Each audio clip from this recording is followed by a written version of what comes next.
नमस्कार दोस्तों, बिहार की राजनीति में इस वक्त एक बड़ी खबर सामने आई है।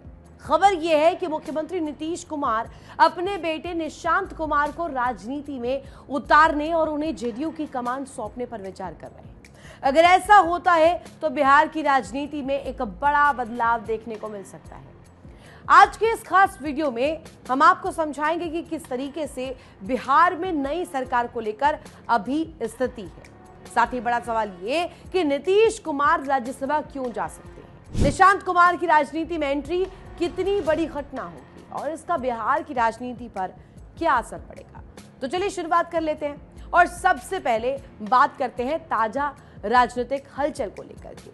सूत्र ये बता रहे हैं कि आज शाम जेडीयू की एक महत्वपूर्ण बैठक होने वाली है और इस बैठक में पार्टी के सांसद, विधायक और एमएलसी शामिल होंगे।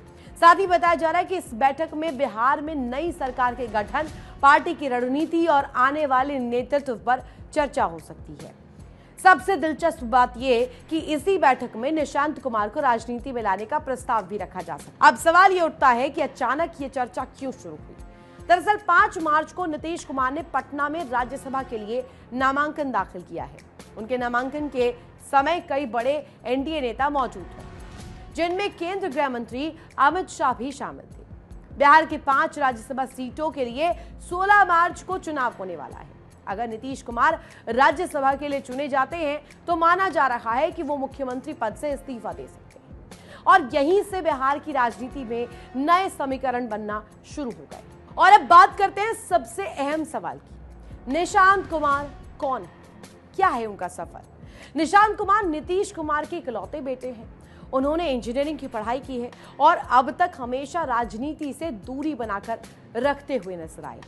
वो आमतौर पर सार्वजनिक जीवन में कम ही दिखाई देते हैं और मीडिया से भी दूरी बनाए रखते हैं। लेकिन अगर उन्हें जेडीयू की कमान दी जाती है तो ये नीतीश कुमार की राजनीतिक विरासत को आगे बढ़ाने की दिशा में एक बड़ा कदम माना जाएगा। ये भी कहा जा रहा है कि अगर पार्टी में सहमति बनती है तो निशांत कुमार सिर्फ पार्टी का नेतृत्व ही नहीं संभाल सकते, बल्कि बिहार की नई सरकार में जेडीयू का चेहरा भी बन सकते हैं। हालांकि इस संभावना को लेकर पार्टी के अंदर अलग अलग राय भी सामने आ रही है। कुछ नेताओं को लगता है कि इतने बड़े पद के लिए राजनीतिक अनुभव जरूरी होता है। अब सवाल यह है कि अगर नीतीश कुमार सक्रिय राजनीति से पीछे हट जाते हैं तो बिहार की राजनीति पर इसका असर क्या होगा। नीतीश कुमार पिछले करीब 2 दशकों से बिहार की राजनीति के सबसे प्रभावशाली नेताओं में से रहे हैं। उन्होंने कई बार मुख्यमंत्री के रूप में राज्य का नेतृत्व किया है और अलग अलग राजनीतिक गठबंधनों के साथ सरकार बनाई है। ऐसे में अगर वो केंद्र की राजनीति की ओर जाते हैं तो जेडीयू को एक नए नेतृत्व की जरूरत पड़ेगी, नई लीडरशिप की जरूरत। दूसरी तरफ विपक्ष भी इस पूरे घटनाक्रम पर नजर बनाए हुए, क्योंकि अगर जेडीयू में नेतृत्व परिवर्तन होता है तो इसका असर बिहार की सत्ता समीकरणों पर भी पड़ सकते हैं। सबसे बड़ा सवाल ये कि क्या वाकई निशांत कुमार राजनीति में आएंगे। फिलहाल ये पूरी तरीके से पार्टी की बैठक और नेतृत्व के फैसले पर निर्भर करता है। अगर प्रस्ताव आता है और उसे समर्थन मिलता है तो बिहार की राजनीति में एक नई पीढ़ी की नेतृत्व की शुरुआत हो सकती है। तो दोस्तों, आने वाले कुछ दिन बिहार की राजनीति के लिए बेहद अहम रहने वाले हैं। क्या नीतीश कुमार राज्यसभा जाएंगे, क्या वो मुख्यमंत्री पद छोड़ेंगे और क्या निशांत कुमार सच में राजनीति में एंट्री करेंगे, इन सभी सवालों के जवाब जल्द ही सामने आएंगे। आप इस पर क्या राय रखते हैं, इस मुद्दे पर क्या समझते हैं।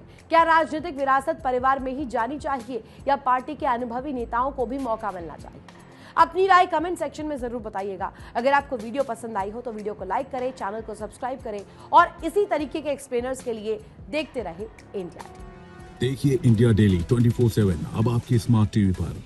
इंडिया डेली मौजूद है सभी डिजिटल प्लेटफॉर्म पर लाइव और लगातार। इंडिया डेली 24/7 हर दिन राष्ट्र को समर्पित।